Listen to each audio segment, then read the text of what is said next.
Hello, welcome back to GameSpot's coverage of E3 2013.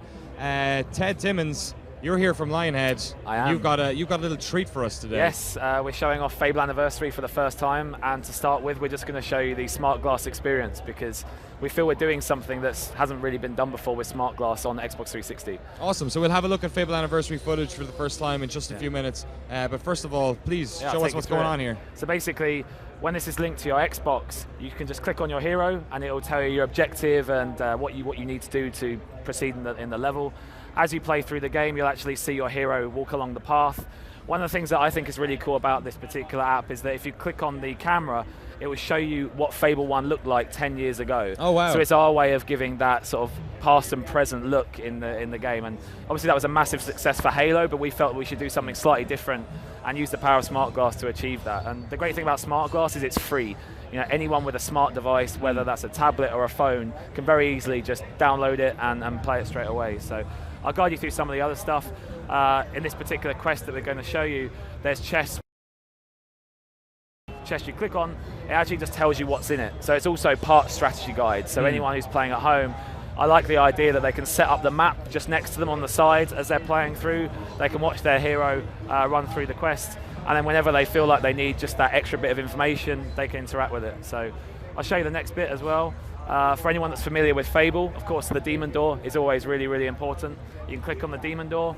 It actually tells you what you need and what requirements to get in. So we're actually working very closely with Prima on this because we appreciate that some people might just not want the spoilers. Yeah, so we're working with them to work out, how is the best way that we can get this experience to players without entirely spoiling it for them. So I'll show you one of the last really cool things in this. If I go to the boss fight, which you'll see shortly with Twin Blade, if you actually look, you can actually see that there's some background story on Twin Blade that you actually don't get in the game. You've got a nice bit of concept art of the actual how he looked in Fable 1. And when we get back to the UK next week, when the show is over, once you've had a couple of days rest, exactly.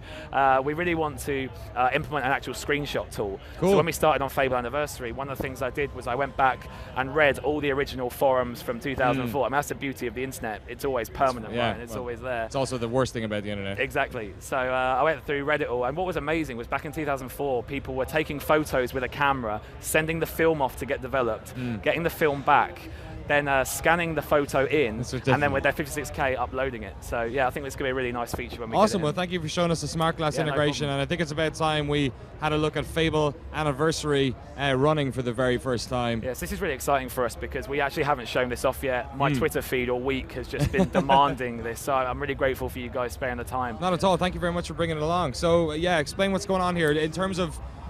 This is obviously a recreation of the first game. Is this in a graphical sense, mechanically? What have you guys done? It's a full remastering. Obviously, visuals you can see instantly. We've updated absolutely everything: meshes, textures, the whole lot. We've redone all the audio. Russell Shaw, the original composer, is still at Lionhead. He's gone back, remastered everything for surround sound, so it sounds absolutely glorious. Widescreen support. It seems so trivial these days to have widescreen, but back in 2004, it was a pretty big deal. What you can see my colleague here, he's actually opening the chest. He's going to grab a piece of clothing, and now this particular quest was where you first met Teresa. So we felt this was a really appropriate quest to bring to the show because it's a fan favorite. Yeah, Teresa's obviously a major character. The before and after. And to talk about some of the other things, obviously you can still fart, you can still kick chickens, but now it's in full high definition glory. Just to remind people as well, this is running on a debug unit. This is very early. Exactly. So the frame rate still can be a little bit choppy at times, so we got plenty of time to look at all that stuff. Really, we just wanted to bring it here and show the Fable fans that one of their favorite games, for some people ever, as we found out this week, is being completely remastered for 360. So what were the biggest requests then from fans in having Fable back? Was it simply so they could just mine achievements on their new console so they could see it in HD? I think a lot of people just sometimes want an excuse to replay one of their favorite games. Sure. I've been really enjoying working on the achievements. We'll be revealing more about those over the next few weeks, but I think one of the things we've done with it that's really exciting is that Fable has always been about good and evil, choice and consequence, and we've tried to actually put that into the achievements. So it sounds a bit weird for now, but I'm trying to tease it a little out there. Good and evil, perhaps. I'll also mention that the save game system is completely new. Okay. So the save game system was ropey, let's say at best. So any Fable fans will just be able to know that now they can save the game whenever they like. Again, doesn't sound like a big deal now, but in 2004, it wasn't a very good experience. So in terms of making a game like this, redoing it again, there's obviously maybe a desire to add content to it, to maybe take some of the lessons from sequels into it. So was there anything perhaps from the more recent Fable games that you guys have decided, you know what, maybe that could have been... So we've got a really good team working on this. I was actually a tester on the original title. Some of the guys that I'm working with have worked on like Fable 2, Fable 3, Fable The Journey. So I'm looking at it very much from the perspective of the fanboy. I'm the guy that wants to throw in more content and change everything and that kind of thing. But the guys are keeping me grounded. It's like we're walking rather than running, which is very sensible. So you guys trying to stick as close as possible? Yeah, to the things that we are looking at is providing the Fable 2 control scheme as an option. Okay. So we realise that there are people out there that are going to want to play it pure in its old 2004 format. But I'd really like to include the Fable 2 control scheme because I feel we really advanced and we really improved it. And then also we're just looking at everything really. The load times are going to be massively reduced. I mean, when the programmers asked me what the design was for the load screen, my reply was, what load screen? That's how we're looking at these kind of things. I've seen Mr. Molyneux walking around the various booths. Has he had a look at this yet? Has he wandered over? Yeah, he popped over. Obviously, friend of the studio. Obviously, he's no longer with us.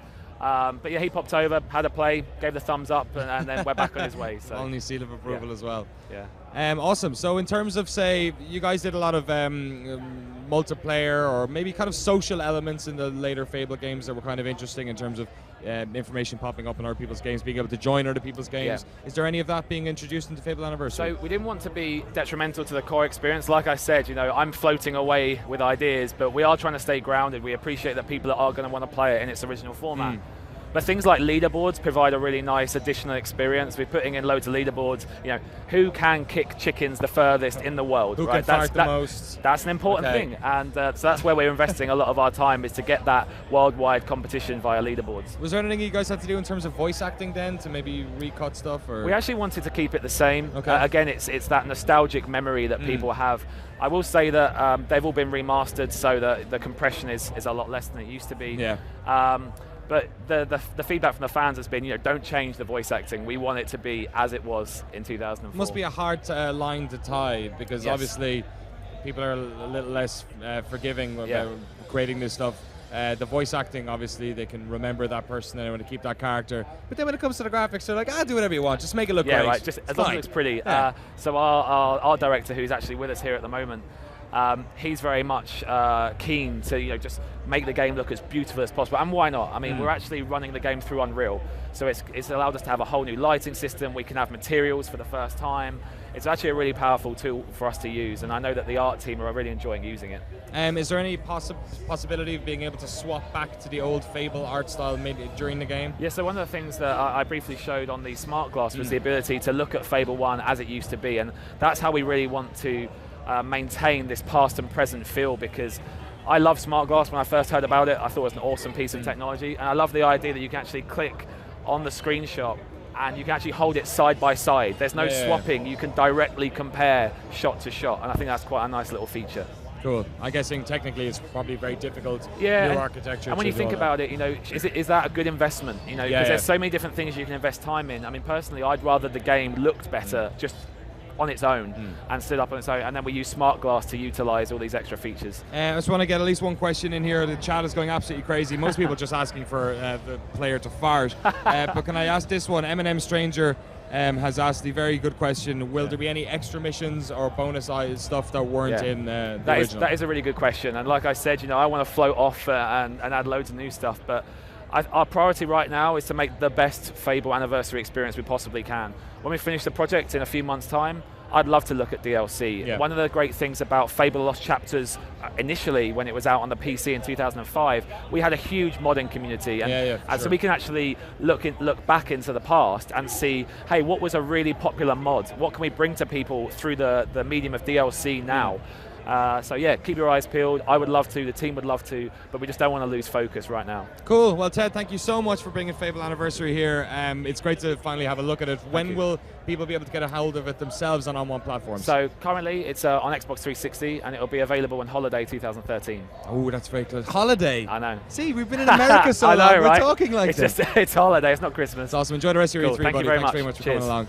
Stage 2 keeps on rolling. We've got loads of great games coming up, including Scribblenauts Unlimited. Or not Scribblenauts Unlimited. That's been out for ages. What am I talking about? Scribblenauts Unmasked. So if you like comic book heroes and you like the Scribblenauts, stick around. We're back in 5 minutes. Awesome.